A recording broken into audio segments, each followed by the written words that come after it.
பகவத்கீதை 5வது அத்தியாயம் சந்நியாச யோகம்.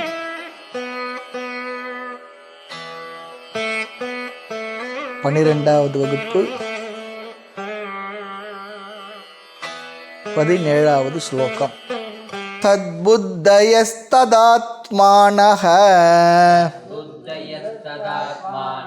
தன்னிஷ்டா தத்பராயணாஹ கச்சந்த்ய புனராவிருத்திம் ஞான நிர்தூத கல்மஷாஹ தத்புத்தயஸ்ததாத்மானஹ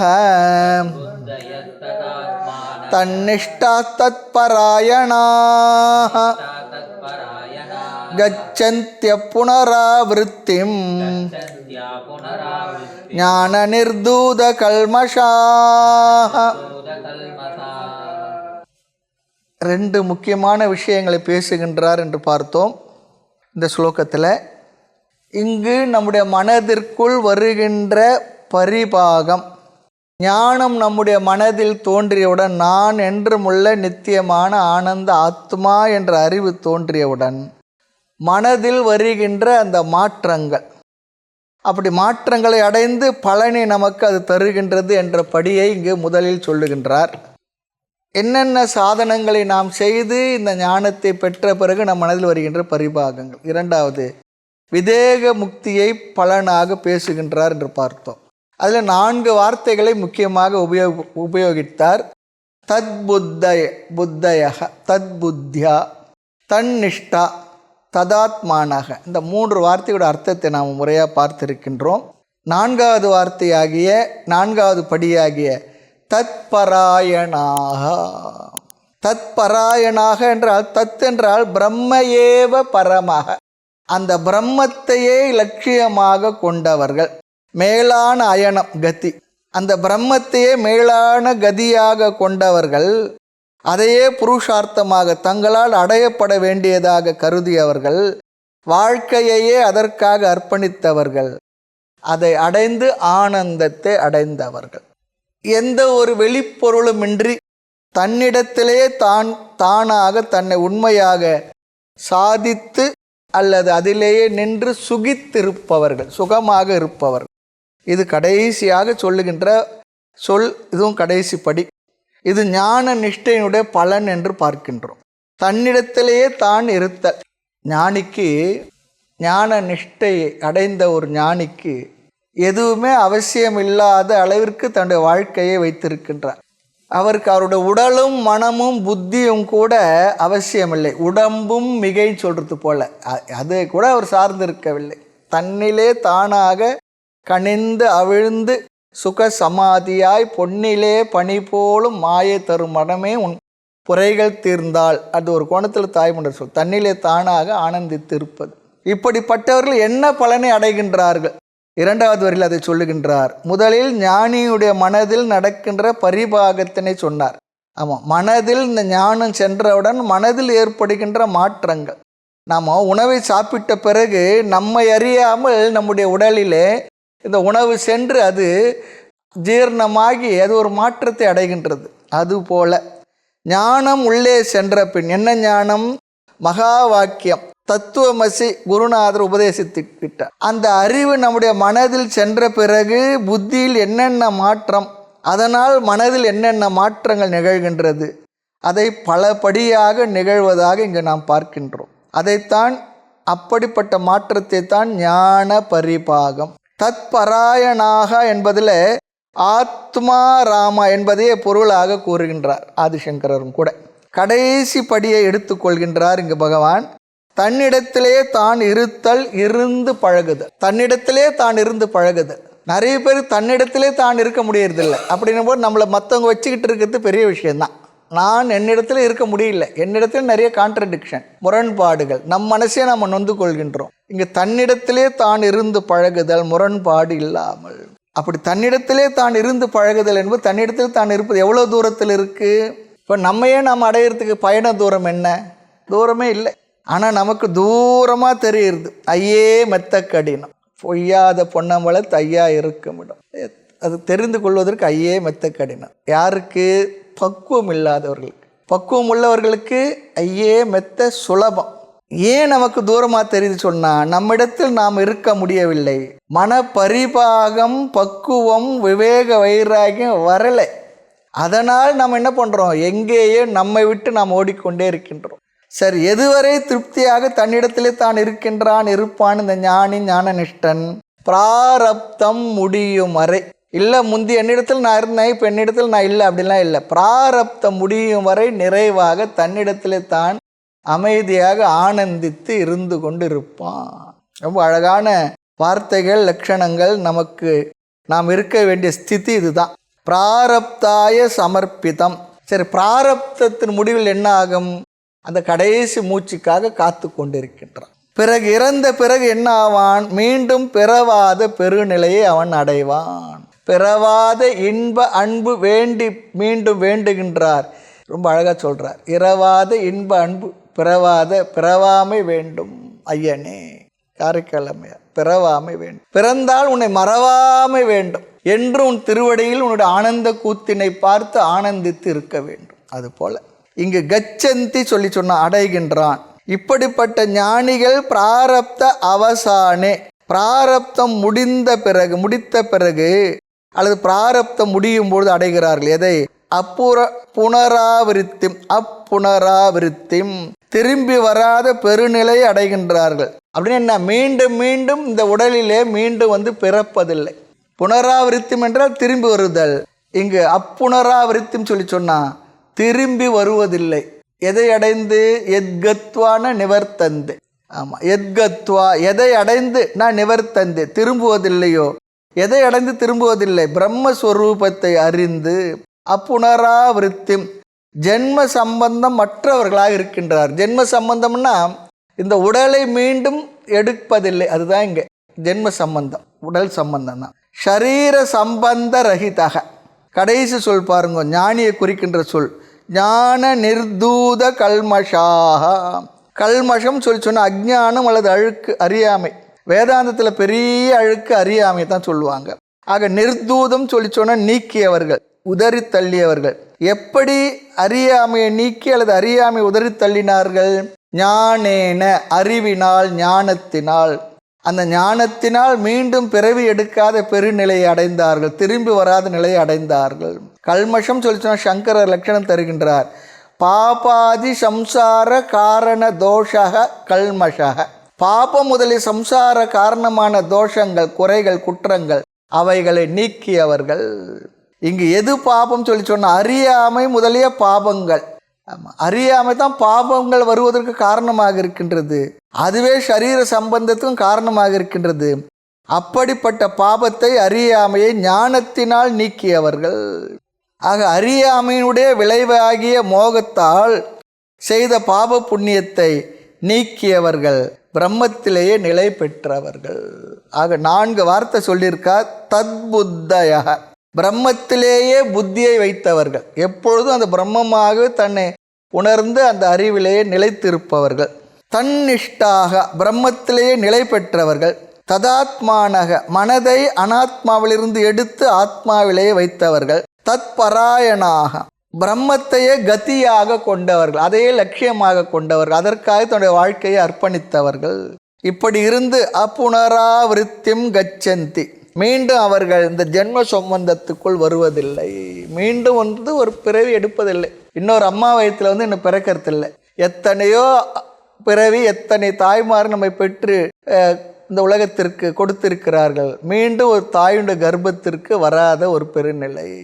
மாதா உடல் செழித்தால் வல்வினையன் கால் செழித்தேன், வேதாவும் கை செழித்து விட்டானே, இழுப்பை ஒரு வாழ்ச்சிவனே, இன்னும் ஒரு அன்னை வயிற்றின்னும் வாராமல்கா. இன்னொரு அம்மா வயிற்றுலேருந்து பிறக்கக்கூடாது. மண்ணும் தணலார வானும் புகையார எண்ணறிய தாய்மார்கள் இழைப்பார, வல்வினையன் யானும் காலார, இழுப்பை ஒரு வாழ்ச்சிவனே, இன்னும் ஓர் அன்னை வயிற்றின்ன வாராமல்கா. இன்னொரு தடவை அம்மா வைத்தது பிறக்கூடாது அப்படி சொல்கிறேன். அப்படின்னா என்ன? மீண்டும் பிறவி எடுக்கக்கூடாது, அவ்வளோதான். ஆக பகவான் மனதிற்குள் அடைய வேண்டிய பரிபாகத்தை சொல்லி மீண்டும் பிறவாத நிலையை அடைந்தார்கள், விதேக முக்தி அடைந்தார்கள் என்று இந்த இடத்துல அழகாக சொல்லி இந்த ஸ்லோகத்தை நிறைவு செய்கின்றார். அடுத்து 18வது ஸ்லோகம். வித்யா வினய சம்பன்னே பிராமணே கவிஹஸ்தினி சுனிச்சைவ ஸ்வபாகே ச பண்டிதா சமதர்ஷினः வித்யா வினய சம்பன்னே பிராமணே கவிஹஸ்தினி சுனிச்சைவ ஸ்வபாகே ச பண்டிதா சமதர்ஷினः. இது ஒரு முக்கியமான ஸ்லோகம். எப்படி 4வது அத்தியாயத்தில் 18வது ஸ்லோகத்தை போல கர்மணய கர்ம எப்பஷ்யத் பார்த்தோமோ அதுபோல் இதுவும் ஒரு முக்கியமான நல்லதொரு ஸ்லோகம். இங்கு ஆத்ம ஞான ஸ்வரூபத்தை சொல்கிறார். கவனமாக புரிஞ்சுக்கணும். ஆத்ம லட்சணங்கள் இல்லை, ஆத்ம ஞான லட்சணங்கள், ஞானத்தினுடைய லட்சணம், ஞானி பெற்றுள்ள ஞானத்தினுடைய விசேஷங்கள், அதை தான் இங்கே சொல்கிறார். ஆத்ம ஞானம் உடையவன் எப்படிப்பட்ட பார்வையை உடையவனாக இருக்கின்றான். இந்த ஆத்ம ஞானம் நிலை பெற்றவன் அவன் இந்த உலகத்தை எப்படி நோக்குவான், அதை தான் இங்கே சொல்கிறார். பண்டிதக தத்துவம் கதம் பஷ்யந்தி. பண்டிதர்கள் தத்துவத்தை எப்படி பார்க்கின்றார்கள், ஞானியுடைய மனதை சொல்லுகின்றார். அவர்கள் உலகத்தை எப்படி பார்க்கின்றார்கள், எப்படி பார்ப்பார்கள், ஞானியுடைய விஷன். இதை நாம் தெரிந்து கொள்ளணுமா வேண்டாமா என்று கேட்டால், தெரிந்து கொள்வதற்கு பலன் என்னவென்று கேட்டால், ஞானியுடைய பார்வை எப்படி இருக்கு என்று தெரிந்தால்தான் நாம் பார்க்கும் பார்வையினுடைய தன்மை நமக்கு புரியும். ஆமாம், அப்படி நம்முடைய பார்வையில் ஏதாவது தவறு இருந்தால் அதை நாம் சரிப்படுத்தி கொள்ள முடியும். இப்போது கண்ணாடி செக் பண்ணுறதுக்கு போகிறோம். அந்த செக் பண்ணுறவர் பார்த்த பிற்பாடு தான் தெரியுது நம்முடைய பார்வையில் எந்த அளவுக்கு சக்தி இருக்குது, குறைஞ்சிருக்கு, பவர் எவ்வளோ கூடி இருக்குது, குறைஞ்சிருக்குன்னு தெரிகின்றது. அதுபோல் அடுத்து இதை யார் சொல்ல முடியும்? இந்த ஞானியினுடைய பார்வையை சொன்னால் ஞானியாகிய பகவான் தான் சொல்ல முடியும். அஜ்ஞானியான நம் பார்வையைத்தானே நாம் சொல்ல முடியும். நாம் எதை பார்க்குறோமோ அது நாம் அஜ்ஞானத்தோடு பார்க்குற நாம அதை தான் சொல்ல முடியும். ஆக ஞானியானவன் பிராரப்தத்திற்கு பிறகு இந்த உலகத்தில் வாழ்ந்து கொண்டுள்ளான். அதான உண்மை. ஞானம் வந்தவுடனே செத்து போயிட்டு இருப்பான் இல்லையே, அப்படின்னா யாரும் ஞானத்துக்கு வரமாட்டாங்க. ஆக ஞானியானவன் பிராரப்தத்திற்கு ஞானத்துக்கு பிறகும் பிராரப்தத்தின் வசத்தினால் இந்த உலகத்தில் வாழ்ந்து கொண்டிருப்பான். அந்த ஞானியுடைய பார்வையை பகவான் சில உதாரணங்களோடு சொல்கிறார். எல்லாவற்றையும் சொல்லவில்லை, ஒரு சில உதாரணங்களை சொல்லுகின்றார். அதில் முக்கியமானது ஒன்று, சமதர்ஷனம். சமமான பார்வையை உடையவர்கள். ரொம்ப அழகாக அந்த ஸ்லோகத்தில் சொன்னார். பண்டிதா சமதர்ஷினக, ஞானியினுடைய சமதர்ஷனம். பொதுவாக நம்ம சொல்லுவோம் தோஷ தர்ஷனம் பண்டித லட்சணம். பண்டிதன்னு சொன்னால் குறைகளை பார்த்துக்கிட்டே இருப்பவர், அப்படி ஒரு கருத்து இருந்தாலும் கூட இங்கு பண்டிதன் சொன்னால் ஆத்ம ஞானத்தை உடையவர்கள் சொல்லி அர்த்தம்.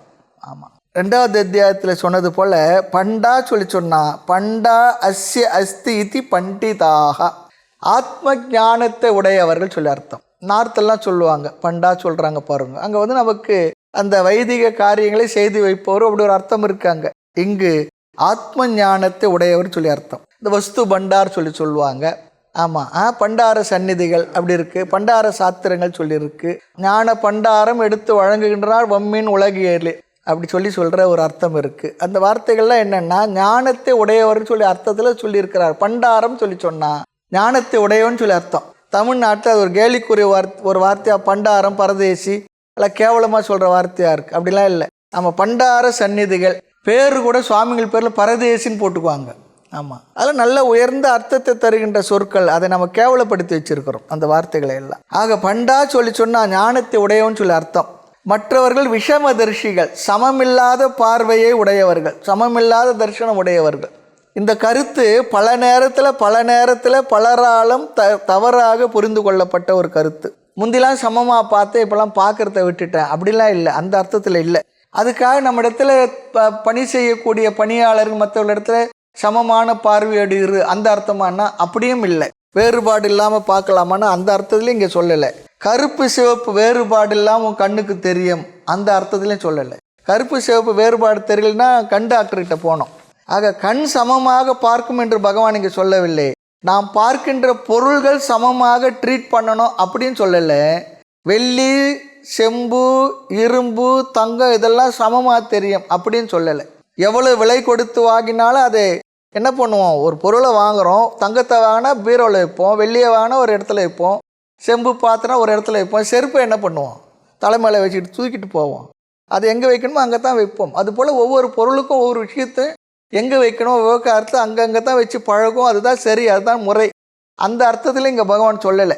அப்படி சமமாக பாவிக்க வேண்டும் அப்படின்னு சொல்லலை. ஒரு உதாரணம் சொன்னார். ஒரு நாயை வளர்க்குறோம், அது புதிய மனிதர்கள் யாராவது வீட்டுக்குள்ளே வந்தால் வர விடாமல் சத்தம் போட்டு விரட்டி விடும். அதே நேரத்தில் எஜமானன் வராரு, ரொம்ப தூரத்தில் வந்தாலும் கூட என்ன பண்ணுவோம், அந்த ஸ்மெல்லை பார்த்துட்டு அப்படி வளைஞ்சு நெளிஞ்சு அவரை வரவேற்கும். இங்கு நாயினுடைய கண் இருக்க 2 மனிதர்களை பார்க்கின்ற 2 பார்வை இருக்குது. ஆனால் அது மனதிற்குள்ள இவர் வேண்டியவர், இவர் நம்ம எஜமான் என்ற பார்வை அது மனசில் இருக்குது. அது சமமாக பார்க்கல. கண்ணு சமமாக பார்க்காது. 2 கண்கள் 2 பார்வை காண முடியுமான்னா 2 கண்ணு 2 பொருளை காட்டாது. ஒரே பொருளை தான் 2 கண்ணு ஒரே மாதிரி தான் காட்டும். நல்ல வார்த்தை தான் அதுதான். 2 கண்கள் 2 பார்வை காட்ட முடியுமா 2 பொருளை. ஆக 2 மனுஷரை பார்த்தாலும் நாய் நடந்து கொண்ட விதம் இருக்கு. கண்ணில் ஒரு தரிசனம், அறிவில் ஒரு தரிசனம். என்ன, இவர் நம்முடைய எஜமான், நம்மை சார்ந்தவர், மற்றவர் நம்மை சாராதவர். நம்மை சார்ந்தவர் இடத்துல ஒரு மாதிரி நடந்துக்கும், நம்ம சாராதவர் இடத்துல அது எப்படி நடந்துக்கணும் அப்படி நடந்துக்கும். எப்பவுமே திருஷ்யம் துவயம் சொல்லுவாங்க. ஆமாம், ஒன்று கண்ணினுடையது, இன்னொன்று மனதினுடையது அல்லது அறிவினுடையது. கண் அந்தந்த பொருளை அப்படியே காட்டித்தரும். வேற்றுமையை காட்டத்தான் பகவான் கண்ணையே படைத்திருக்கின்றார். கண் என்ற இந்திரியம் வேற்றுமையை காட்டித் தருவதற்கு தான். வேற்றுமையை காட்டல சொல்லிச்சோன்னா விபரீதம் ஆகிடும் நம்மளோட வாழ்க்கையே. இது கண்ணினுடைய திருஷ்டி. அதில் சமமாக பார் என்று சொல்லவில்லை, அது விஷமமாகத்தான் காட்டும். ஞானம் வந்த பிற்பாடு ஞானிக்கும் நம்மளைப் போல அதுக்கு முன்னே என்ன இப்படி பார்த்துருந்தாரோ அப்படித்தான் காட்டித்தரும். குரு குருவாக தான் தெரிவார், அம்மா அம்மாவாக தான் தெரிவார், சிஷ்யன் சிஷ்யனாக தான் தெரியும், கோயிலில் இருக்க சுவாமி சுவாமியாக தான் தெரியும், சுவராக தான் தெரியும், பசு பசுவாக தான் தெரியும், யானை யானையாக தான் தெரியும். அவருக்கு எல்லாம் ஒரே மாதிரி அப்படிலாம் இல்லை. நிறைய பேர் அப்படி புரிஞ்சு வச்சுருக்காங்க. ஆனால் கண்ணுக்கு பின்னால் அறிவில் ஒரு திருஷ்டி. உண்மையினை கண்ணு காட்டி தந்தாலும் கூட அதன் பின் ஒரு விஷன் இருக்கின்றது, அந்த பொருளை பற்றி அறிவு. அறிவிற்கான பார்வையைத்தான் நாம் இங்கே பார்க்க போகின்றோம். கண்ணு சமமாக காட்டாது, விஷமத்தை தான் காட்டும். ஆனால் அதன் பின்னே அறிவில் உள்ள பாவனையை பகவான் இங்கு நமக்கு சொல்லி கொடுக்கின்றார். கண் எத்தனையோ பொருள்களை காட்டினாலும் உண்மையில் அறிவின் மூலமாகத்தான், மனதின் மூலமாகத்தான் உலகத்தை பார்க்கின்றோம். என்ன பொருளை பார்த்தாலும் நம்ம புரிந்து கொள்கின்ற, மனதில் என்ன புரிந்திருக்கின்றதோ, மனதில் எப்படி ஒரு பக்குவம் இருக்கின்றதோ, அறிவில் எப்படி புரிதல் இருக்கின்றதோ அதை வைத்துத்தான் அந்த பொருள்களை பார்த்து நம்ம உணர்ந்து கொள்கின்றோம். ஆள் எல்லாம் ஒரே மாதிரி தெரிஞ்சாலும் ஒருத்தரை பார்க்கும்போது ஒரு மாதிரி இருக்கு, இன்னொருத்தரை பற்றி அறிவு நமக்கு எப்படி இருக்கோ அந்த கோணத்தில் தான் அவரை பார்க்குறோம். அவர் மேலே ஒன்று நல்லவர் கெட்டவர் எழுதி வச்சு இல்லை. ஆக விவகாரத்தில் சமமாக பார்க்கணும், சமமாக நடத்த வேண்டும் என்று சொல்லவில்லை. சமமாக பார்ப்பான், சமமாக நடத்துவான் என்றும் சொல்லவில்லை. கண் அனைத்தையும் பிரம்மமாக காட்டும் என்றும் சொல்லவில்லை. இதெல்லாம் தெரிஞ்சுக்கணும். பிரம்மன் என்ன தெரிஞ்சால் தானே கண்ணு காட்டுறது பிரம்மன் தெரிஞ்சுக்க முடியும். அப்படி காட்டுமான்னா அதுவே தகராறு. ஆக விவகார ஞானத்தோடு எதை எப்படி எங்கு எப்படி நடத்த வேண்டுமோ அப்படித்தான் நடத்த வேண்டும். அதுதான் விவகார ஞானம். அது இல்லை என்றால் நாம் ரொம்ப சிரமப்படணும்னு சொல்கிறார். நம்ம கூட இருக்கிற இடத்த யார் இடத்த என்னென்ன விஷயத்தை சொல்லணுமோ அந்தந்த விஷயத்தை தான் சொல்லணும். நமக்கு எவ்வளோ தான் நெருக்கமாக இருந்தாலும் கூட எல்லாரிடத்தையும் எல்லா விஷயத்தையும் நம்ம சொல்கிறது இல்லை, சொல்லவும் மாட்டோம், சொல்லவும் கூடாது, அவசியமும் இல்லை. நம்ம வீட்டுக்கு வரக்கூடிய வேலைக்காரமாக இடத்துல அடுத்த வீட்டு விஷயத்தை கேட்டால் நம்ம வீட்டு விஷயத்தை அந்த அம்மா இன்னொரு இடத்துல சொல்லும். அது நமக்கு புரியணும். அங்கே என்னென்னது அந்த வீட்டு விஷயத்தை சொல்லுன்னா அப்போ அதுக்கு தெரியும் நம்ம வீட்டு விஷயத்தை அவங்க கேட்பாங்க, நமக்கு அது புரியணும். இன்னொருத்தர் விஷயத்தை கேட்கறதுக்கு ஆர்வத்தை நம்ம மனசுலேருந்து விட்டே விடணும். ஏன்னா என்னிடத்துல நிறைய விவகாரங்கள் இருக்குது, விஷயம் இருக்குது, அது என்ன பண்ணுறது. ஆனால் மனிதர்களுக்கு பொதுவாக இன்னொருத்தர் விஷயத்தை தெரிஞ்சுக்கிறதுல ரொம்ப பேர் ஆர்வம். ஆக யாரிடம் என்ன பேசணும், யாரை எங்கே வைக்க வேண்டும், எப்படி நடத்த வேண்டும் என்று அறிவது அவசியம். அப்படித்தான் நடக்கணும். ஆனால் ஆழ்மனதில் அவனுள் பேதம் விருப்பு வெறுப்பு இருக்காது. எல்லாருக்கும் பழகுற விதத்தில் எப்படி பழகணும் அப்படி தான் பழகுவோம். ஆனால் ஆழ்மனதில் தான் பேதம் இருக்காது. வெளியில் பார்க்கும்பொழுது பேதமாகத்தான் காட்டும். இந்த முறையில் இந்த விஷயத்தை பகவான் பேசவே, இதுவரையில் நாம் பேசிய வகையில் பகவான் இந்த இடத்துல சமதர்ஷனத்தை பேசவே இல்லை. அறிவு திருஷ்டியில், அறிவின் பார்வையில் எப்படி பார்க்க வேண்டும் என்று தான் இங்கு பேசுகின்றார். ஒன்று பிரதீதி திருஷ்டி. ஒரு பொருள் இருந்தால் அதில் உள்ள நாம ரூபத்துக்கு முக்கியத்துவம் கொடுப்பது பிரதீதி திருஷ்டின்னு சொல்கிறார். எப்படி உள்ளதோ அப்படியே பார்த்த ஒரு பொருளின் அதிஷ்டானத்துக்கு முக்கியத்துவம் கொடுத்து பார்ப்பது சொரூப திருஷ்டி. எப்படி இருக்கிறதோ அப்படியே பார்ப்பது ஒரு திருஷ்டி. அதிஷ்டான திருஷ்டி அல்லது மூலத்தை பார்த்தல், ஆதாரத்தை பார்த்தல். பிரதீதி என்று சொன்னால் அப்பியர், எதை கண் காட்டுகிறதோ, எப்படி தெரிகிறதோ அதை அப்படியே பார்ப்பது. அதுதான் இங்கே சொல்கிறார். ஆக பகவான் கூறும் சமதர்சனம் இந்த அனைத்து பிரபஞ்சமும் சத்வ ரஜஸ் தமஸ் என்னும் முக்குணமயமாகவே மாயையின் மூலமாக ஆகியது என்பதை நம்ம ஏற்கனவே பார்த்திருக்கின்றோம். ஆக சமத்துவம் என்றால் நமக்குள் உள்ள நாமரூப திருஷ்டி அனித்தியம் என்று தியாகம் செய்து அதன் சொரூபத்தில் நம்முடைய பார்வை இருந்தால் அது அதிஷ்டான சொரூப திருஷ்டி, ஆழ்மனதில் புரிந்து கொண்டுள்ள பார்வை சொல்லி சொல்கிறார். ஆக இந்த 3 குணங்களும் பிரம்மத்தின் மீது ஆத்மாவின் மீது ஏற்றி வைக்கப்பட்டுள்ளது. நாம் பார்க்க போகிறோம் குணத்திரை விபாக யோகத்தை விரிவாக பார்க்க இருக்கின்றோம். ஆக சத்வ ரஜஸ் தமஸ் பதார்த்தமாக இந்த உலகமானது ஆகியிருக்கின்றது. நாம ரூபங்கள் தான் பொய்யான மாயையே இந்த முக்குணங்களில் நிறைந்திருக்கின்றது. ஆக இப்படி ஏற்றி வைக்கப்பட்டுள்ள இந்த மாயை ஒன்றை ஒன்று பிரிக்க முடியாமலும் சேர்ந்தே கலந்தே இருக்கின்றது. கயிற்றில் பாம்பு ஏற்றி வைக்கப்பட்டுள்ளது. இதில் பாம்பு இருக்கு, கயிறும் இருக்கு. பாம்புக்கும் கயிறுக்கு எவ்வளோ டிஸ்டன்ஸ் இருக்கு? பாம்புக்கும் கயிறுக்கு எவ்வளோ டிஸ்டன்ஸ்? கயிற்று மேலே தான் பாம்பு இருக்கு, டிஸ்டன்ஸே கிடையாது. கயிறு எங்குள்ளதோ அங்குதான் பாம்பும் உள்ளது. அப்படி இந்த பிரம்மனிடத்தில் முக்குணமயமான பொருள்கள் உலகம் ஏற்றி வைக்கப்பட்டுள்ளது. ஆகவே இந்த உலகத்தை பார்க்க நமக்கு 2 சாய்ஸ் இருக்கான். ஒன்று கயிறா பார்க்கலாம், இல்லைன்னா பாம்பா பார்க்கலாம். அதுபோல் இந்த உலகத்தை பார்க்க 2 சாய்ஸ் இருக்குது. இந்த பொருள்களை பார்க்கும் பொழுது பிரம்மத்தை பார்க்காமல் நாம ரூபத்தை மட்டும் பார்த்தல், அதை சத்தியமாக வாழ்க்கையில் நினைத்து வாழ்ந்து கொண்டிருத்தல், அது பிரதீதி திருஷ்டின்னு சொல்கிறார். உலகத்தில் உள்ள பொருள்களை நாம ரூபமாக பார்த்து அதை சத்தியமாக நினைத்து வாழ்க்கை நடத்தி கொண்டிருப்பது. நகையை தங்கத்தை பார்க்காமல் நகையை மட்டும் பார்ப்பது, கடலை பார்க்காமல் அலையை மட்டும் பார்ப்பது, களிமண்ணை பார்க்காமல் பானையை மட்டும் பார்ப்பது. பொதுவாக இந்த நாம ரூபங்கள் தான் நமக்கு அட்ராக்ஷனு. பிரம்மம் அட்ராக்ஷனாக இருக்காதுன்னு சொல்லி சொல்கிறார். ஆக எது கவருமோ அது மாயை, கவராதது பிரம்ம. ஆக இந்திரியத்தை கவருவதாக உள்ளதால் அதன் வழியே புத்தியும் சென்று ராகத்வேஷம் காமக்குரோதம் இப்படிப்பட்ட மனநிலையுடன் நாம் இந்த உலகத்தில் வாழ்ந்து வருகின்றோம். ஞானியானவன் அனைத்து வேற்றுமைகளுக்குள் நாம ரூபத்துக்குள் சத்வரஜஸ் தமசான உலகுக்குள் வேற்றுமை அறிகின்றான். விவகாரத்தில் உலகத்தில் மாயை இப்படிப்பட்ட வேற்றுமை உடையது என்று நினைத்த போதிலும் கூட அனைத்து வேற்றுமைகளும் சமமான பிரம்மத்தின் மீது ஏற்றி வைக்கப்பட்டுள்ளது. இந்த அறிவு கண்ணு பார்த்துக்கிட்டு இருக்கும்போது இந்த எல்லாமே அந்த பிரம்மமே, அந்த பிரம்மத்தின் மீது ஏற்றி வைக்கப்பட்டுள்ளது. ரொம்ப பார்த்தோம்னா எல்லாம் பிரம்மந்தான், இருந்தாலும் விவகாரத்தை பார்த்துக்கிட்டு இருக்கேன். இந்த பிரம்ம அர்ப்பணர் பார்க்குறோம் பாரு, அது போல தான் உண்பவனும் பிரம்மம், உணவும் பிரம்மம், எல்லாம் பிரம்மந்தான். ஆனால் விவகாரத்தில் என்ன பண்ணுறது? பிரம்மம் பிரம்மத்தையே சாப்பிடுது. அப்படி தான் பகவான் ஆளிலே கண்ணை அதாவது தன்னுடைய கால் விரலை எடுத்து வாயில் வச்சிட்டு இருப்பார் பாருங்க, அது போல் எல்லாம் அதுதான் இருக்கு. வேறுபாடில்லாத பிரம்மத்திடம் இந்த உலகம் அனைத்தும் நாம ரூபங்கள் அனைத்தும் ஏற்றி வைக்கப்பட்டுள்ளது. அலைகள் அனைத்தும் கடலினுடையது, கடலில் அலைகள் ஏற்றி வைக்கப்பட்டுள்ளது. தங்கத்தின் மீது நகைகள் ஏற்றி வைக்கப்பட்டுள்ளது, கயிற்றின் மீது பாம்பு ஏற்றி வைக்கப்பட்டுள்ளது. இரண்டுக்கு என்ன வேறுபாடு இருக்கா? நகையை நீங்கள் வச்சிங்க, தங்கத்தை என்கிட்ட கொடுங்கன்னு சொன்னால் எப்படி இருக்கும்? அல்லது நகையை என் இடத்துல கொடுங்க, தங்கத்தை நீங்கள் வச்சிங்கன்னா என்ன பண்ணுவீங்க? எத்தனை சாமியார் இது போல் புறப்பட்டு வந்திருக்குன்னு கேட்பீங்க. ரெண்டுத்துக்கு வேறுபாடே இல்லையே. ஆக இந்த பிரம்ம திருஷ்டி பிரபஞ்சத்திலும் இருக்கின்றது. சமம் என்றால் பிரம்ம தர்ஷனம் சொல்லி அர்த்தம். பார்வை சம தர்ஷனம் என்பதற்கு ரொம்ப அழகாக சொல்கிறார். பிரம்ம தர்ஷனம் சம தர்ஷனம் சொல்லி சொன்னார். சம தர்ஷனம் என்றால் சம பிரம்ம தர்ஷனம் என்று பொருள் சொல்கிறார். இந்த பிரம்மமாகவே இந்த உலகம் அல்லது உலகமே பிரம்மமயம் என்று அறிவில் புரிதலோடு இந்த வேற்றுமைகளோடு வாழ்ந்து கொண்டிருப்பது. மேலும் அடுத்த ஸ்லோகத்தில் அதை தான் விளக்கப் போகின்றார். விதவிதமான ஷரீரங்கள், அனைத்து விதமான நலம் கேடுகள் அந்த பிரம்மத்தின் மீது ஏற்றி வைக்கப்பட்டுள்ளது. ஆனால் இவைகள் அனைத்தும் அதன் மீது ஏற்றி வைக்கப்பட்டிருந்தாலும் அது எதுவுமே பிரம்மத்தை பாதிப்பதில்லை. கயிற்றின் மீது ஏற்றி வைக்கப்பட்ட பாம்பு கயிற்று எதுனா பண்ணிடுமா? அது வரைக்கும் ஓடாத கயிறு பாம்பை ஏற்றி வைத்து பார்த்த பிற்பாடு அது ஓடுமா? சத்துவ உணவு சாப்பிடுகின்ற உடல்கள், மாமிசம் சாப்பிடுகின்ற உடல்கள், இவைகள் அந்த பிரம்மத்தை பாதிப்பதில்லை. சத்துவ ரஜஸ் தமஸ் வேறுபாடு இருக்கின்றது.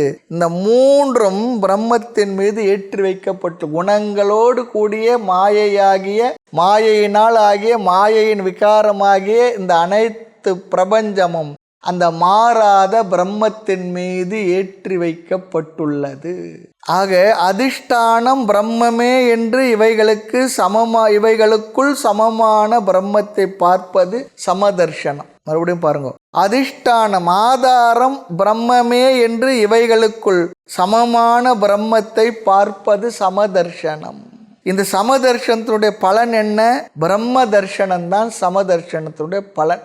சமமான பார்வை இல்லை, சமமாக மனதிலே அவைகளை உணர்ந்துள்ளான், பாவிக்கின்றான். அதனால் ஜீவன் முக்தி, விதேக முக்தி, அதை அடுத்த ஸ்லோகத்தை சொல்ல போகின்றார். ஆக 12வது, இப்போ இந்த உலகத்தை, குழந்தையும் உலகத்தை பார்க்குது, ஞானியும் உலகத்தை பார்க்கிறான். வேறுபாடு என்ன? குழந்தைக்கு விஷம திருஷ்டி இல்லை, எல்லாத்தையும் ஒரே மாதிரி பார்க்குது, அது மேலே எதையுமே அது ஏற்றி வைத்தில்லை, சாதாரண பார்க்கின்றது. அதற்கு அந்த உலகத்தில் உள்ள வேறுபாடுகளை பற்றி அறிவில்லை, ஆனால் பார்க்குது. ஆனால் அந்த வேறுபாடு எப்போ வரும்? கொஞ்ச நாள் பொறுத்து வரும். ஆட்களையும் சாதாரண பார்க்கறது, பிற்பாடு தான் இவர் இப்படி, அவர் அப்படி, அவருக்கு இந்த சுபாவம் இருக்குது, இவர் பொறாமக்காரர், இவர் பொய் பேசுகிறவர், நயவஞ்சகக்காரர், இவர் ஏமாற்றுபவர் அப்படின்றதெல்லாம் பின்னால் அதுக்கு தெரியுது. அது வரையில என்ன பண்ணுறதுன்னா அது அப்படியே பார்த்துக்கிட்டு இருக்கு, அவ்வளோதான். ஆக குழந்தை அதிஷ்டானத்தை பார்க்கவில்லை, நாம ரூபத்தை, சிங்கம் புலி என்று பார்க்கின்றது. பொதுவாக அதுவும் இருக்குது, சிங்கம் புலியை தான் பார்க்கறது தவிர, ஒரு பிஸ்கெட் வாங்கி போய் கொடுக்குறோம், ஒரு மிட்டாய் வாங்கி போய் கொடுக்குறோம், அதில் நிறைய உருவங்கள் இருக்குது, ABCD அப்படிலாம் பிஸ்கெட் இருக்குது, அது என்ன பார்க்குறதுனா அந்த பெயர் வடிவத்தை தான் பார்க்குறதே தவிர அதுக்கு அதிஷ்டானமான ஆதாரத்தையும் பார்க்கறது இல்லை. ஆகவே குழந்தையின் திருஷ்டி அதிருஷ்டி சொல்லலாம். ஆக அஞ்ஞானத்தினால் அதிருஷ்டி, ஒன்றையும் பார்க்கலை. வளர்ந்த பிற்பாடு அது பேதத்தை பார்க்கின்றது. என்ன? கடைசியில் அனைத்தும் வெறும் அந்த மாவினால் செய்யப்பட்ட பிஸ்கெட்டு தான், அல்லது மரத்தினால் செய்யப்பட்ட உருவங்கள் தான், பொம்மைகள் தான். அந்த பார்வை பிற்பாடு வருகின்றது. ஞானியுடைய சமதிருஷ்டி என்பது அதிஷ்டான ஞானத்தினுடைய விளைவு. அனைத்துமே என்ன? அந்த பிரம்மமே. அந்த பிரம்மமே இப்படி இத்தனையாக ஆகியுள்ளது. அதனால அந்த பிரம்மம் வேறு, அந்த பிரம்மத்துடைய தன்மை, அது எப்படி சொல்றது சொன்னா, இருப்பதெல்லாம் இறைவனே சொன்னா, பிரம்மம் என்பது அதனுள்ளே இருக்கு அப்படி கூட இல்லை. என்னெல்லாம் தெரிகின்றது அதெல்லாம் அப்படியே பார்க்கிற அனைத்து ஆசிட்டிஸ் எதுவும் பிரம்மமே. இந்த பிரம்மம் தான் இப்படி எல்லாம் ஆகி இருக்கின்றது என்ற அறிவோடு அவனுடைய பார்வையானது மனதில் இருக்கும் சமமான பார்வை. விவகாரத்தில் வெளியிலே நாம ரூபங்கள் இருப்பதை போலதான் விஷமமாக வேறுபாட்டோடு தான் தெரிந்து கொண்டிருக்கும். ஆக அனைத்து பிரபஞ்சத்துக்கும் அதிஷ்டான ஆதாரம் பிரம்மமே என்ற அறிவு. அந்த பிரம்மத்திடம் ஏற்றி வைக்கப்பட்டுள்ளவைகளை நாம ரூபங்களை மித்யா என்றும் நீக்குகின்றான். அது சத்தியமில்லை என்று புரிந்துள்ளான். இந்த கருத்துடன் ஸ்லோகத்தில் பகவான் என்ன சொல்கின்றார் என்று இப்போ நம்ம பார்க்கலாம். பகவான் விதவிதமான வேறுபட்ட பொருள்களை எடுத்துக்கொண்டு இவைகளுக்குள் இல்லது இவைகளுக்கு காரணமான பிரம்மத்தையே பார்க்கின்றான் ஞானி என்கின்றார். இவைகளையெல்லாம் பகவான் மனதில் அப்பொழுது என்னவெல்லாம் தோன்றியதோ அவைகளையெல்லாம் எடுத்துக்கொண்டு உதாரணமாக சொல்லுகின்றார். பின்ன பின்ன குணத்தை உடைய, வேறுபட்ட குணத்தை உடைய பொருள்கள் சிலவற்றை சொல்லி இவைகளுக்குள் ஏகமான சமமான தன்மையை ஞானிகள் பார்க்கின்றார்கள். ஸ்லோகத்தை பார்க்கலாம். வித்யா வினய சம்பன்னே பிராமணே. பிராமணே சொன்னா 4 வர்ணங்களில் உள்ள பிராமணனிடத்தில், எப்படிப்பட்ட எதனுடன் கூடிய பிராமணனிடத்தில்? வித்யா அறிவு, வேதாந்த ஞானம், அந்த வித்யா முழு வேதாந்தத்தை பற்றி அறிவு ஞானம் அவனுக்கு இருக்கின்றதாம். ஏதேதோ அறிவெல்லாம் இல்லை, வேதாந்த ஞானம், வேதாந்த ஞானம். எப்படிப்பட்ட அறிவு வேதத்தில் இருக்கு? எது வாழ்க்கையினுடைய லட்சியம், அதை எப்படி அடைவது, சாத்திய சாதன ரூபமாக உள்ள வேதம், அந்த அறிவு அவனுக்கு இருக்கும். வேதம் ஒன்றுதான் நமக்கு வாழ்க்கையுடைய லட்சியத்தை சொல்லுகின்ற முழுமையான ஒரு நூல். வரலாறு, புவியியல், கணக்கு முதலிய பாடங்கள் எல்லாம் வாழ்க்கையுடைய லட்சியத்தை சொல்லாது. ஆமாம். ஆகவே எந்த இடத்தில் வித்தை இருக்குமோ அந்த இடத்துல கர்வமும் இருக்கும். பொதுவாக அதையும் சொல்லுவாங்க. பண கர்வம் பணம் போனால் போயிடும், பதவி கர்வம் பதவி போனால் போயிடும், மற்ற கர்வம் உடலில் இருக்க ஆரோக்கிய வலிமை பற்றிய கர்வம் அது போனால் போய்விடும். ஆனால் வித்யா கர்வம் மட்டும் போவதில்லை. ஏனென்றால் கல்வி ஒரு முறை வந்து விட்டால் அது நம்மை விட்டு போகிறதில்லை, போகாது. ஆகவே அந்த கர்வம் நம்ம கூடவே எப்பொழுதும் இருந்து கொண்டிருக்கும். ஆக இங்கு வித்யா இருக்கின்றது, ஆனால் இன்னொன்று இருக்கின்றதான், பணிவும் இருக்கின்றது சொல்கிறார். அதுதான் ரொம்ப முக்கியம். வித்தையினுடைய கல்வியினுடைய சைடு எஃபெக்ட் கர்வம் இவனிடம் இல்லை, ரொம்ப முக்கியம். எவ்வளவு இருந்தாலும் பணிவு இருக்கணும், ரொம்ப முக்கியம். பொதுவாக கர்வம் வருவதற்கு பல காரணம் இருக்கு. பணியுமாம் என்றும் பெருமை சொல்வார். பணிவு இருக்கணும், அது என்றைக்குமே நமக்கு பெருமையை தரும். பணம் பதவி இவைகள் போனவுடன் கர்வமும் போய்விடுகின்றது, வித்யா வந்தால் போகாது. ஆக அந்த வித்யா கர்வம் நம்ம விட்டு போகாது என்கின்றார். அது நம்ம என்ன பண்ணணும், முயற்சியுடன் நாம் நீக்கணும். அதனால தான் சொல்லுவோம், வேதாந்தம் படித்து வேதாந்தமும் எனக்கு தெரியும் என்ற கர்வம் வந்தால் நாம் வேதாந்தத்தை முறையாக படிக்கலைன்னு அர்த்தம். வேதாந்தத்தை ஒழுங்காக படிச்சிருந்தா அந்த கர்வம் நிச்சயமாக போயிருக்கும். எல்லா கர்வத்தையும் ஈகோவையும் நீக்கிறது தான் வேதாந்தத்து வேலை. வேதாந்தத்தை படிச்சுட்டு எனக்கு வேதாந்த கர்வம் கொடுத்ததுன்னா அப்போ நம்ம படித்ததில் ஏதோ தவறு இருக்கிறது, தகராறு இருக்குன்னு சொல்லி அர்த்தம். ஆக அறிவு பணிவை தரும். ஆக வித்யா வினய சம்பன்னே, அப்படிப்பட்ட பிராமணனிடத்தில், அடுத்து கவிஹி பசுவினிடத்திலும், ஆமாம் கவிஹி கௌஹு பசுவினிடத்திலும், ஹஸ்தினி யானையினிடத்திலும், சுனி ஞாயிடத்திலும், எல்லாம் சப்தமே விபக்தி, 7வது வேற்றுமை. ஸ்வபாகே நாயை புசித்து உண்பவனிடத்திலும் என்ன செய்வார்களாம் பண்டிதர்கள், சமதர்ஷினக பவந்தி, ஞானிகள் சமமான தர்ஷனத்துடன் இருக்கின்றார்கள். இது ஆத்ம ஞான சொரூபம் சொல்றார். இவ்வளவு வேற்றுமையுடைய விஷமமான உலகத்தில், வேறுபாடு தெரிகின்ற உலகத்தில் சமமான பார்வையை உடையவர்கள். படித்த பணிவுடைய பிராமணிடத்திலே, பசுவினிடத்திலே, நாயிடத்திலே, யானையினிடத்திலே, நாயை புசித்து உண்பவன் இவர்களிடத்திலும் பேத புத்தி கிடையாது, உயர்வு தாழ்வு என்னும் புத்தியையும் கடந்துள்ளான். இதையும் சரியாக புரிஞ்சுக்கிட்டோம். மனிஷா பஞ்சகமே கூட அதில் பார்த்துருக்கின்றோம் இல்லையா. நாயை பிடித்து கொண்டு வந்து சண்டாளன் இடத்துல கடைசியில் அவருக்கு என்ன வந்தது, அவனுடைய ஞானத்தை பார்த்து அது அவன்தான் என்று குரு என்று ஏற்றுக்கொள்கின்றார். ஆக இதையெல்லாம் சரியாக புரிந்து கொள்ள வேண்டும் சொல்கிறார். இந்த இவைகள் அனைத்து இடத்திலும் சம்பந்தப்படாத குணத்தை கடந்த பிரம்மத்தை பார்க்கின்றான். பிராமணனிடத்தில், பசுவினிடத்தில், நாயினிடத்தில், யானையிடத்தில், நாயை சமைத்து உண்பவரிடத்திலும் கூட இந்த அனைத்தினிடத்திலும் சம்பந்தப்படாத குணத்தை கடந்த பிரம்மத்தை பார்க்கின்றான் சொன்னார். அதுதான் ரொம்ப முக்கியம். இங்கு சங்கரர் ஒரு கேள்வி கேட்கின்றார்.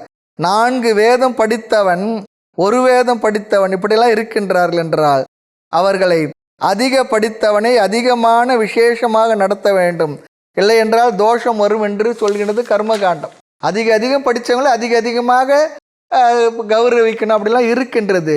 கொஞ்சம் படித்தவனை கொஞ்சமாக பாராட்டி நடத்த வேண்டும் என்றும் இருக்கின்றது. ஆனால் இங்கு நாயை புசித்துண்பவனிடத்திலும் வேதம் படித்தவனையும் சமமாக பார்க்க வேண்டுமென்றால் எப்படி சரி வரும்? வேதத்தில் அல்லது தர்மசாஸ்திரங்களை இப்படின்னு சொல்லியிருக்கு, இப்படியே நீங்கள் சொன்னீங்கன்னா இது எப்படி சரி வரும்? கர்மகாண்டத்தில் பேத திருஷ்டி, அவரவர்கள் குணத்துக்கு தக்கபடி நடத்த வேண்டும். லௌகீகத்தில் இப்படித்தான் நடத்த முடியும், நடத்த வேண்டும் அப்படின்னு இருக்கு. ஆனால் ஞான காண்டத்தில் அறிவின் வழியாக பார்க்கும் பொழுது பிராமணனிடத்தில் உள்ள சத்துவகுணமும் நாயை உண்பவனிடத்தில் இருக்க ஒரு தமோ குணமும் இருவருக்கும் சொரூப திருஷ்டியில் ஒன்றுதான், விவகார திருஷ்டியில் வேறு வேறு வேற்றுமைகள் தான். சொரூப திருஷ்டியில் ஒரே விஷயம்தான். சத்வரஜஸ் தமஸ் என்கின்ற குண அடிப்படையில் மாயை, இதெல்லாம் என்ன குணத்துக்குள் அடங்குகின்றது, குணமானது மாயைக்குள் அடங்கி இருக்கின்றது. ஆக பிரம்மம் மாயையை கடந்தது. ஞானம் அல்லது வேதாந்தத்துக்குள் வந்தால் இந்த நியமங்கள் இல்லைன்னு சொல்றார். ஆகவே நாம் என்ன செய்ய வேண்டுமா, 3 குணத்துக்கும் அப்பாற்பட்டவன் நான் என்கின்ற அதிஷ்டான பிரம்ம திருஷ்டியுடன் இருக்க வேண்டும் என்று இங்கே பகவான் ரொம்ப அழகாக சொல்லி கொடுக்குறார். இதுதான் நமக்கு தெரிஞ்சுக்க வேண்டிய விஷயம். அது எப்படியே என்ன வேற்றுமே இருக்கட்டும், அது விவகார திருஷ்டியில் அதெல்லாம் இருக்கத்தான் இருக்குது, இருந்துட்டு போட்டோம். ஆனால் சொரூப திருஷ்டியில் எல்லாமே ஒரே ஆத்மஸ்வரூபமே, பிரம்மமே. இந்த அறிவு வேதாந்தத்தை படித்த நமக்கு, உபனிஷத் படித்த நமக்கு, கீதை படித்த நமக்கு, பிரம்மசூத்திரத்தை விரிவாக ஆராய்ச்சி செய்த நமக்குள் வந்திருக்க வேண்டிய தெளிவான அறிவு பார்வை. கர்மகாண்டத்தில் இந்த வேற்றுமையை ஏற்றுக்கொள்கின்றோம். ஒரு வேதம் படித்தவருக்கு அதற்கேற்ற தட்சிணை, 4 வேதம் படித்தவருக்கு அதற்கேற்ற தட்சிணை, அதெல்லாம் இருக்கட்டும். விவகாரத்தில் யாருக்கு என்ன ஸ்தானம் எங்கு வைக்க வேண்டும் அதெல்லாம் இருக்கத்தான் இருக்கின்றது. ஆனால் உன்னுடைய திருஷ்டியில், ஞானத்தை பெற்ற ஞானியுடைய திருஷ்டியில், நீ ஞானியாக இருந்தால் உன்னுடைய திருஷ்டியில் அனைத்தும் பிரம்மஸ்வரூபம் என இருக்கட்டும். அது வந்துடணும். அதுதான் இங்கே சொல்கிறார். இதெல்லாம் இந்த விதவிதமாக வெளியிலே தெரிகின்ற வேற்றுமையில இருந்து கொண்டுதான் இருக்கும். ஆனால் இது கண்ணுக்கு தெரிவதில்லை. மனதிற்குள் உள்ள பார்வை, பாவனை, அறிவின் தெளிவு. அருளாலே எவையும் பாரென்றான், அத்தை அறியாதை சுட்டி என் அறிவாலே பார்த்தேன், இருளான பொருள் கண்டதெல்லாம் சொன்னது போல இதெல்லாம் எந்தெந்த பார்வையில் என்னென்ன பாவனை இருக்க வேண்டும் என்று அழகாக சொல்லி, உன்னுடைய மனதிற்குள் அறிவினால் கிடைத்த அந்த பாவனையோடு சமதிருஷ்டியோடு நீ இருந்து வாழ்ந்து கொண்டிரு பிராரப்த முடிவு வரை. இது மிக மிக சூக்ஷ்மமானது, இந்த சமதர்ஷனம் என்ற அறிவு. அதான் சொல்றார். ஒரு போலீஸ் அதிகாரி சமதர்ஷனத்துடன் கடமையை செய்யலாம். ஒரு சன்னியாசி அவனும் சமதர்ஷனத்துடன் கடமையை செய்யலாம், வாழலாம். அதான் சொல்றார். அதே நேரம் செயலை வைத்து இவர் சமதர்ஷனத்தை உடையவரா இல்லையா என்றெல்லாம் கூற முடியாது. சமதர்ஷனம் என்பது மனதில் உள்ள அதிசூக்ஷமமான பாவனை, திருஷ்டி. இதன் பலனும் அதிசூக்ஷமே சொல்றார். மனதில் காமம், குரோதம், துவேஷம், பயம் இவைகள் எல்லாம் அவருக்கு தோன்றாதான். இது வாயால் சொல்வதோ வெளியில் காட்டிக்கொள்வதே இல்லை. அது ஒரு கதை நம்ம பார்த்துருக்கிறோம் இல்லையா? சங்கரர் கங்கையில் குளிச்சுட்டு வரார். எதிரில் ஒரு நாயை பிடித்து கொண்டு வரக்கூடிய ஒரு சண்டாளன். இவரை சுற்றி இருக்கிறவங்க எல்லாரும் ஆச்சாரியர் வருகின்றார், விலகிப்போ சொல்கிறாங்க. இவரும் கூட என்ன பண்ணுறாரு, கச்ச விலகிப்போன்னு சொல்லிட்டார். அவர் சொன்னாரோ இல்லையோ, அவர் அருகில் உள்ளவர் சொன்னார்களோ நமக்கு தெரியாது. சண்டாளன் கேட்ட கேள்வி ரொம்ப அருமையான கேள்வி. எதை பார்த்து எதை விலகி போக சொல்கின்றீர்கள்? அன்னமய கோஷ உடலை விலகி போக சொல்கின்றீர்களா, ஆத்மாவை விலகி போக சொல்லுகின்றீர்களா? ஆத்மாவை பார்த்து விலகி போ என்று சொல்ல முடியாது. இந்த உடலை பார்த்து விலகி போட்டு சொல்லலாம். உங்களுடைய உடம்பு நல்ல சாதாரணமாக பழம் முதலியவைகளை சாப்பிட்ட உணவாக இருக்கலாம். இந்த உடம்பு நாய் முதலிய மாமிச உணவை சாப்பிட்ட உணவாக இருக்கலாம். ஆகவே ஆத்மாவை விட்டு ஆத்மாவையா அல்லது இந்த உடலை விட்டு உடலையா நீங்கள் விலகி போக சொல்கின்றீர்கள்? ஆத்மா தான் எல்லா இடத்துலையும் இருக்குது. உங்கள் இடத்துல அதான் இருக்குது, என்னிடத்துல அதுதான் இருக்கின்றது. ஆத்மா ஏகத்வாத். ஆத்மா எங்கு நிறைஞ்சது? அது ஒரு இடத்திலிருந்து இன்னொரு இடத்திற்கு செல்ல முடியாது. சர்வகதத்வாத், போக்குவரவு அற்றது. தொயி மயீச்ச அந்நியத்திர ஏகோர் விஷ்ணு. ஆமாம், போக்கும் வரவும் புணர்வுமில்லா புண்ணியனே இல்லையா? ஆக சரி, உடலை சொன்னால் உடல் ஜடம் போகாது இல்லையா? டேபிள் நீ தள்ளி போகுமான்னா போக முடியாது. ஆக அன்னமயா தன்னமயம் அத்தவா சைத்தன்யமேவ சைத்தன்யம். உங்களுடைய சைத்தன்யத்திலிருந்து சைத்தன்யத்தை போக சொல்கிறீர்களா? நீங்கள் யாரை பார்த்து விலகி போ என்று சொல்கின்றீர்கள்? கிம் புரூஹி கச்ச இதி மனிஷா பஞ்சயத்தில் வருது. ஆக அன்னமய உடல் வேறு, உங்களுடைய நீங்கள் சாப்பிட்ற உணவு வேறு, நான் சாப்பிட்ற உணவு வேறு. ரெண்டுமே கடைசியில் பூமிக்கு தான் உணவாக போக போகின்றது. பூமியில் தோன்றியது பூமிக்கு உணவாக போகின்றது. ஆகவே அன்னத்தில் பிறந்து அன்னத்தால் வளர்ந்து அன்னமயமாக போகக்கூடியது. யாரை பார்த்து எதிலிருந்து எதை விலகி போக சொல்கின்றீர்கள்? சாண்டாலோ அஸ்து துஜக அஸ்து தேஷாம் குரு மனிஷா மம. இந்த அறிவுடைய நீங்கள், ஆதிசங்கர் கடைசியில் சொல்றார், நீயே எனது குரு என்று 5 பாடல்களை சொன்னார் மனிஷா பஞ்சகம். இங்கே சொல்ற, ஆவுரித்து தின்னும் புலையரேனும் கங்கைவார் சடை கரந்தார்க்கு அன்பராகில் அவர் கண்டீர் யாம் வணங்கும் அடிகளாரே. ஆக ஆத்ம திருஷ்டி, அதிஷ்டான திருஷ்டி, அதையே பகவான் இங்கு 2வது, இங்கு எல்லாவற்றையும் பார்த்தால் சமமான தெரியலையே சொன்னா எல்லாம் விஷமமாக தெரிகின்றது என்றால் பகவான் இதை ஒத்துக்கொள்கின்றார். ஆம், அது என்றைக்கும் விஷமமாகத்தான் தெரியும். ஆனால் ஞானி தான் பெற்றுள்ள அறிவினால் இந்த உலகத்தை பார்க்கின்ற பார்வை சமமானதாக மனதில் பார்க்கின்றான். வெளியிலே வேற்றுமைகள் தெரிந்து கொண்டுள்ள போதும். ஆக அஞ்ஞானிக்கு இதே வேறுபாடுள்ள உலகம் விஷமமாக தெரிகின்றது, இருள் பகலாக தெரிகின்றது. ஆனால் ஞானிக்கு இந்த இருமை இருளாக தெரிகின்றது. இந்த இருமையானது, உலகமானது ஞானிக்கு பிரம்மமாக பகலாகத்தான் தெரிந்து கொண்டுள்ளது என்று பகவான் இங்கு சொல்வது விதவிதமான நாம ரூபங்கள் உள்ள இந்த பிரபஞ்சத்தில் நாம ரூபத்துக்கு அதிஷ்டானமாக உள்ள பிரம்ம தரிசனம் ஞானிக்கு இருக்கின்றது. இதுவே ஞான பலன் என்கின்றார். இனி அடுத்த ஸ்லோகம் அடுத்த வகுப்பில் பார்க்கலாம். மூர்த்தி எல்லாம் வாழி, எங்கள் மௌன குரு வாழி, அருள் வார்த்தை என்றும் வாழி, அன்பர் வாழி பராபரமே.